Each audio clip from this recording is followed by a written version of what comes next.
Hi, I'm Terrell Turner, the host of the Business Talk Library, and today we have another great guest on. Now, I saw a award where he was talking about, how ClickFunnels has helped him change his business. So I definitely wanted to invite him on the show and just talk about some of the awesome things that he's doing in his business. He has some other great content that he's putting out there on social. So definitely stay tuned for Adam Carswell. So stay tuned.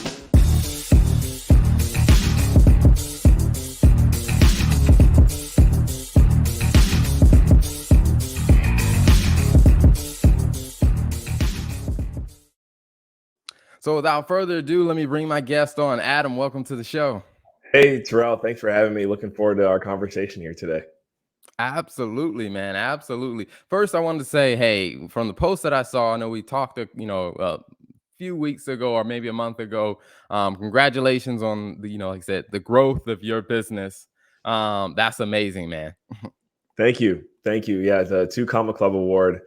Um, it was definitely a cool moment in my career for sure. Thank you. Awesome, man. Awesome. Now, before we jump into the details of learning a little bit more about your business and kind of the problems you help solve for your clients, tell us a little bit about, kind of your background and what kind of led you into entrepreneurship.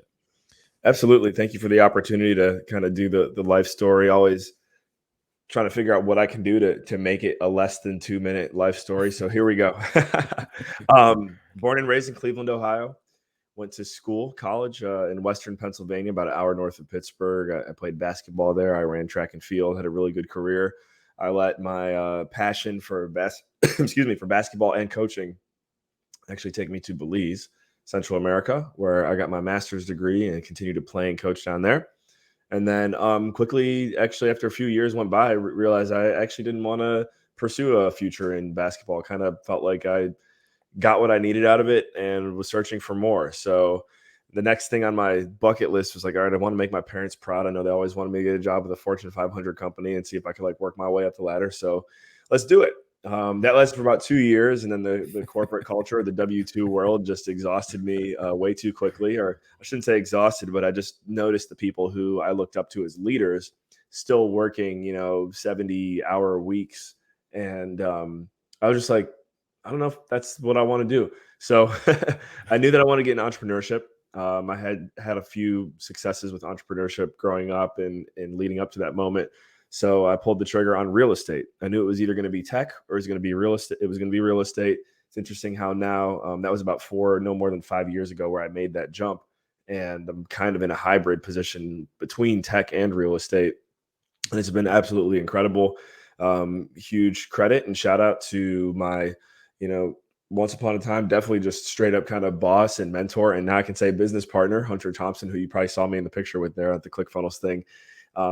It's cool how when you identify someone that you want to be like, if you pursue them hard enough, you can eventually become their business partner. So that's what happened. And yeah, happy to dive into any of the little details there. I guess I'll drop this in here too. I lived in Washington, D.C., Silicon Valley, and I actually now live in Newfoundland, Canada.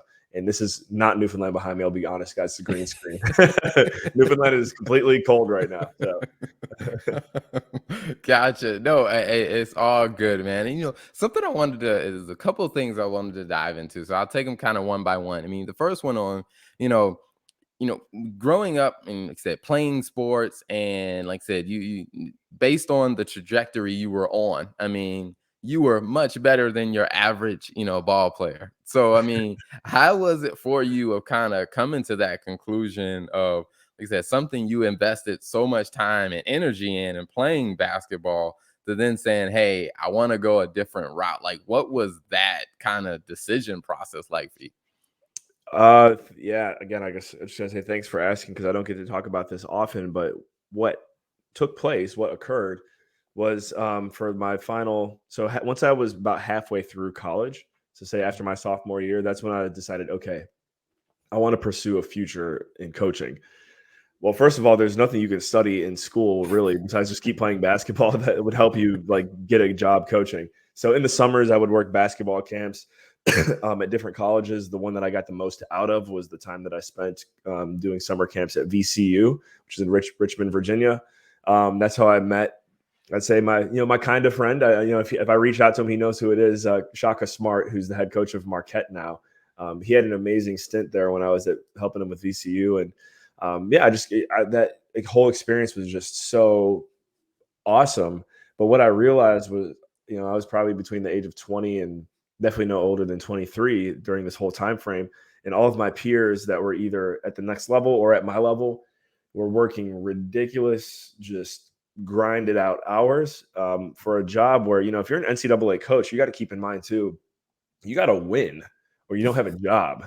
And so it was like I just started to realize more and more just how much energy and time and dedication goes into being successful in that realm. And if I'm not obsessed with it, then it's not a good fit. And to be honest, I started uncovering over time that I was not obsessed enough with basketball to pursue that. I kind of hit some some moments of success, especially when I was in Belize. Long story short, when I moved to Belize, the school that I was studying at, I ended up becoming the head coach before I graduated. And that was like, oh, wow, I'm 23. I'm the head coach of a college university, which was basically my life dream. Wow, this is kind of cool. And then on top of that, we went on to win the national championship. So it was like, Nice. I might have missed a few details in there, but long story short, I achieved my life goal at 23. And I realized comparatively, if I wanted to go back to the US in the NCAA and start from scratch, it was just 20-hour days that I was not looking forward to. I'm like, I think I'm going to do something different. And so that's how it all happened. I realized that basketball helped me realize I enjoy leadership and communication. So Mhm. That's one of those interesting things my wife and I were talking about recently. Just, even as we've done like so many interviews on the show, I think this is probably like the maybe 480, I think this is, wow, in the last 19 months. I good for you, mean, man. That's what to I'm talking about. where talking to so many people, it's one of those things you realize, like, where people talk about that journey of finding what you really like, to where that first time, like I said, you thought it was coaching, but then it really led you to like, I really don't like the coaching. It's something about the coaching. And I guess kind of as you kind of continue through your journey, like how did that help you as you went into entrepreneurship of starting to get clarity about, I like this aspect of this thing. Like, did that play a role in your entrepreneurial journey? Yeah, I think, and also that's first of all, let me just say congrats to you guys on 480 episodes. I hope that I ask you a question or say something here that makes you remember this one and be like, dang, that was a good one. But to back to your point, um, I think that well, actually, I just want to make sure I get this answer dialed in. So could you just restate it for me one more time? Yeah, so as you kind of start figuring that out about, like say, like you did with coaching, where coaching wasn't the thing, it's the leadership aspect of the coaching. And as you had different experiences along the way, did that being able to dial in and say, hey, it's not the surface level thing, it's actually this thing that coaching allows me to do is what I really like. Did that play a role as you kind of navigated your entrepreneurial journey? 1,000%. The first thing coming to mind for me is just looking back on again the entire experience, that desire to pursue coaching and ultimately leadership was what allowed me to start seeing the world and experiencing different cultures. And I think people someone's probably heard someone say experience the world, different cultures. Like it's kind of a cliche, but actually living somewhere and not just visiting somewhere can definitely give you a new perspective on life. You start to see that, like, okay, there's all these countries around the world, but at the end of the day, what drives people to like want to do good or just have a better life is pretty much the same all around the world. Like most people, there's arguments that people on the other side of the world are bad or evil or they're not good. I think honestly, every human on this planet comes from a place of good intention. It's just that, however things happen, sometimes it could be perceived in a bad or a negative way. So, world perspective is one thing that coaching and basketball kind of opened the door for. And then transitioning that into entrepreneurship now, one thing I found specifically with the mastermind that we run, that's what we got to go on stage for, is it actually brings back some coaching memories for me too. When I'm on the phone with someone who's a potential member or candidate for our mastermind, because we do vet everyone who comes through, and we do say no to people. I say no to people. um, it's helped me it reminds me of the recruiting days. So although someone thinks that they're coming on a call with me to ask me a bunch of questions about what we do, they don't realize that actually, hold on, let me let me vet you and let me see if we want to recruit you to this team. If we do, then I instantly put that coaching thing. It reminds me of like, okay, how am I going to get this person on my team? Because we're heading to the moon. So I could talk a little bit more about the mastermind in a second, but that's kind of how to answer that question, how it all plays out. Yeah. No, I guess that's one of those interesting things that you just brought up. I mean, because it's something that I've been talking about to people in my industry. I mean, my background is accounting and finance, and I run an accounting and finance firm. And one of the things that I continually talk to my peers about is like, you're not going to grow a successful business if you're accepting everybody who shows up and wants your services. So, how did you get comfortable with that?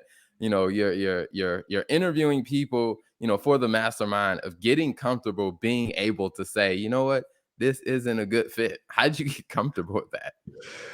I'll be honest, I don't know if I've gotten to a point where I'm comfortable doing it, but it come one, for example, one call that I've had recently that comes to mind is, we have a process, we have a script. No one just calls us and say, "Hey, I'm ready to pay," and like, boom, it's over. Like, I got to ask you some things. I got to get to know you. And long story short, there was one moment in the phone call with this individual who was like, "Look, Adam, I didn't call you to play barbecue. Like, I got 10 grand I'm ready to spend right now. Like, what's it going to be?" And I'm thinking in my head, like, if I allow this person to join our group, if this is how they're going to treat me, then this is also how they're going to continue to treat me once they're a member. And that will be annoying. And this is also how they could potentially treat other members in our group. And the last thing we want is to have someone in our group that's making it a lesser experience for other people. So that's what we look for, and that's what I instantly felt from this individual. But I got to be honest, like, when that phone call ended, it's like, it's hard on me too. It's hard on the individual. So um how to get better at it? I'd say hopefully, you just get some more practice, some more reps, get clear on what get clear on who you want to potentially have dinner with for the next 10 years. Like, ask yourself that question anytime you get on the phone with anyone that you could be doing business with. Like, could I sit down with this person? Can I envision a world where I would want to hang out with this person for the next decade? And I think if the answer is no, then you got to find a way to say no and maneuver. So does that answer your question? No, that definitely does. I mean, because I think it is one that, I've told people from my perspective of, getting to that point where you really start to narrow in on or being able to say no to the wrong people. It definitely has huge dividends for you in the long run. I mean, because you spoke about that with, like I said, being able to protect the environment for the rest of the team because of the amazing things that you guys are building. I think that's awesome. And I mean, that's the next thing I want to talk about is just, what, building a team and like I said, the masterminds. Can you tell us a little bit more about, like I said, that and what you guys are up to there? Yeah.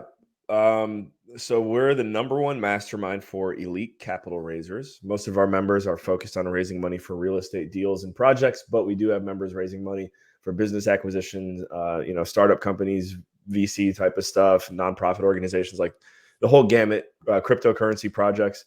Because the cool thing is, at the end of the day, we're teaching how to raise money.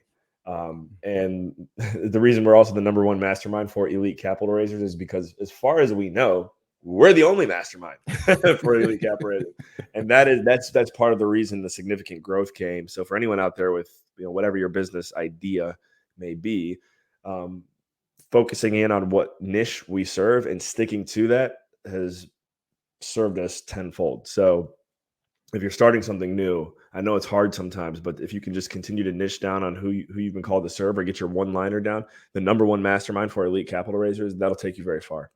Um, the question I think you just asked though is like, what's going on? What have we been up to? We launched this past January. We did have some other educational products out there before, but January 2021 we launched. We now have, as of today, literally right before, I just had somebody new reach out and we vetted them and now they're in the group. So I think we're about 144 members or so. In less than a year, $20,000 a year mastermind. If anyone's listening to this right now, you can say that you heard me on Business Talk Library. I'll extend a nice little discount for you. I won't say how much, but I'll tell you this: it's very generous. And if you want to actually have that phone call, we can have that phone call. So, but normally $20,000 a year mastermind, and you know, it's just been really cool to see how the fundamentals of not only like what we teach and what we practice, but also just the fundamentals of our network as a collective, how much that benefits each individual once they join. And especially with the discount that I'm about to give you guys, like we are totally at a price point that people can't believe what they're getting for what we're charging. And that's also a position you want to put yourself in, which is like you just want to make it a no-brainer and an unbelievable experience for whoever you're serving, where they are doing anything they can to pay you for their subscription for the next year. And we've created that environment where it's like, wow, this is epic. So happy to talk a little bit about the mastermind. And again, I hope that provided some clarity for you on what we've got going on. Absolutely, man. Absolutely. So, quickly, if people are interested, hey, they're like, hey, I love what he's saying so far. I want to check it out. Like, where's the best place for them to kind of go online or on social to really reach out, get in touch with you guys to kind of start that conversation? Absolutely. So I'm going to give you guys two options. I've never done this. And this is for anyone out there who you say you heard me on this show, you wanted to reach out and learn more about Raise Masters. Normally what I will tell anyone is, hey, we have a webinar that you can attend and get all of your answers before you get on the phone with me, get them answered. So that way we know whether or not it even makes sense we should be on the phone in the first place. Um, I don't know. I'm feeling the universe is telling me to do this now. So what I will do, Terrell, I don't have the link on me now, but I will give you my direct booking link. So that way, anyone out there, you can watch the webinar if you want. And if you say, hey, I just want to learn more about raising money, and if this is good for me with Adam, you just want to cut straight to the chase, I will give you my booking link. I've never done that before, but I'm just feeling it now. Okay. So if people want to know more, preferably watch the webinar link that we're going to give you before you get on the phone with me. But you can book a call with me with that link that we're going to put in the description. Nice, nice. I love it. I love it. Well, hey, I definitely think that, you know, as you're building your business, there are different things that come up. Because I've done a couple of shows where there's something about some things where it's like, you know what, I usually don't do this, but for some reason I'm feeling like this is the right decision. So, hey, I really appreciate, you kind of following that for yourself, man. Yeah, look up the book Productive Intuition. My friend Adapia Dorico wrote that one, and we get so busy in this 24/7 life that sometimes we forget to trust our gut, and that in many cases is the best feeling to trust to take your business to the next level. Mhm. So thank you for acknowledging that. You're right. Absolutely. I mean, and I want to talk about that a little bit more. I mean, because you guys are, you're two comma club. You're running an amazing community. Like I said, you're delivering, value for people to want to, sign up and stay engaged in the community. Like, how do you find the time, like I said, to still work and grow yourself as you're kind of navigating that journey? Another fantastic question to ask there. The benefit to managing and running a group like this is you, not to sound cliche, but you are constantly learning every day because you're getting to, I'd say, especially my particular role within growing our group, I have to exist in each of our members' minds somewhere. And I have to know a little bit about at least each and every one of them too, in order to make this thing really work. I'm a ultimate connector, if you put it that way. So, um, man, I'm trying to remember exactly what the question was because it's making me think of this. Could you restate it? Yeah, I mean, when you think about like all that you're doing, it's like, how do you still find Oh, time? to What improve ways? myself, right? Like, Yeah. yeah, I couldn't even answer that question right. There you go. So the benefit though is I'm learning from each one of our members very frequently, basically on a daily basis. Similar to yourself, I have a podcast, a couple different podcasts actually. So being able to interview others is another way to, as you've seen, 480 interviews. I bet you're 480 times smarter now than before. So that's how. I mean, I do take moments each day to read or journal. That's always powerful. I've learned to not beat myself up if I miss that for a day. There was a point in my life where I would, as long as you're making that effort. Um, yeah, I don't know. I think the word would be, instead of trying to find the time to do it, just creating the time to do it. Mhm. And you can do that pretty effectively. The way I like to do it is through time blocking. Mhm.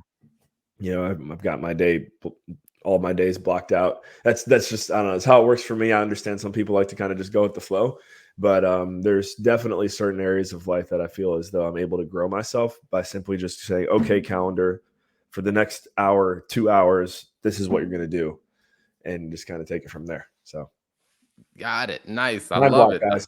It's not that revolutionary, I know, but take it a little bit more serious if you haven't. It's funny how sometimes the simple things are usually the answer. Right, right. There's a cool app actually that I haven't used. We do recommend it to our members because I know some people like it. It's called freedom.to. Freedom.to. And it's a cool app on your computer that basically like will not let you access certain things on your computer Okay. except for the one thing you're looking to get done. And we've seen it work for a lot of people.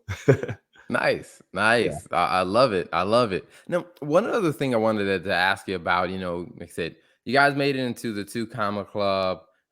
So you're definitely using, you're on the stage, definitely using ClickFunnels. Like, how has that made a difference for you guys and what you've built and what you're continuing to build? Yeah.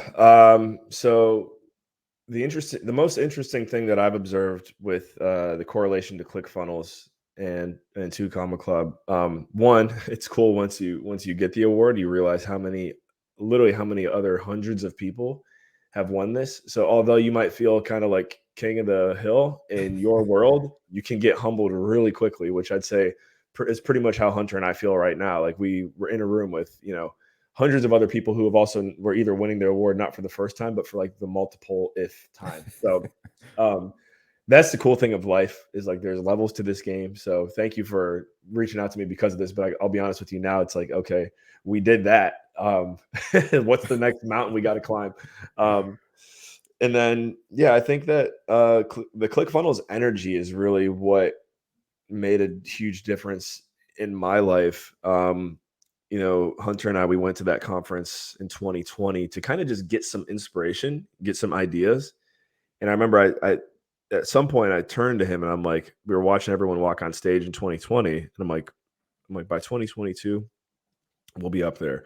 And the funny thing was, it was less than a year that we got up there. But it's like when we first went, we didn't even know exactly what the direction of, like didn't have any idea of Raise Masters, to be honest. So um, that's why I think the most powerful thing from being in the ClickFunnels community has actually been the energy. We're in the coaching program. We were in Two Comma Club X. We got to Two Comma Club, so then you can apply for Inner Circle. So we're now in the Inner Circle.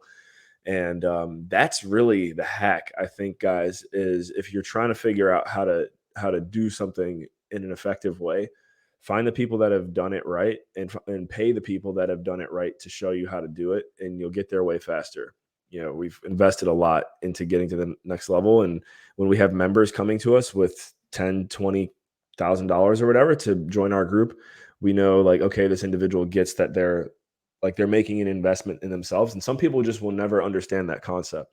I'm just grateful to say I've seen it work multiple times for us and our members now. So that's the key with the ClickFunnels is, yeah, you can use the software, all that stuff, but being plugged into someone that says, do it like this, and also happening to be good at what we're teaching, it's the perfect storm. So Nice. I love it. I love it. I love it. Awesome. So before we wrap up, two final things. One is, where can people find you online or find out more inside information about you guys?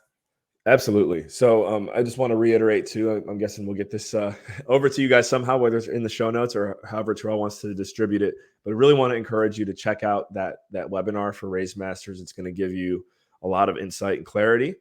And then outside of that, you can reach out to me directly on LinkedIn, which is what Terrell did, I believe. And then you can also there you go. You can also contact me through my website, which is simply carswell.io.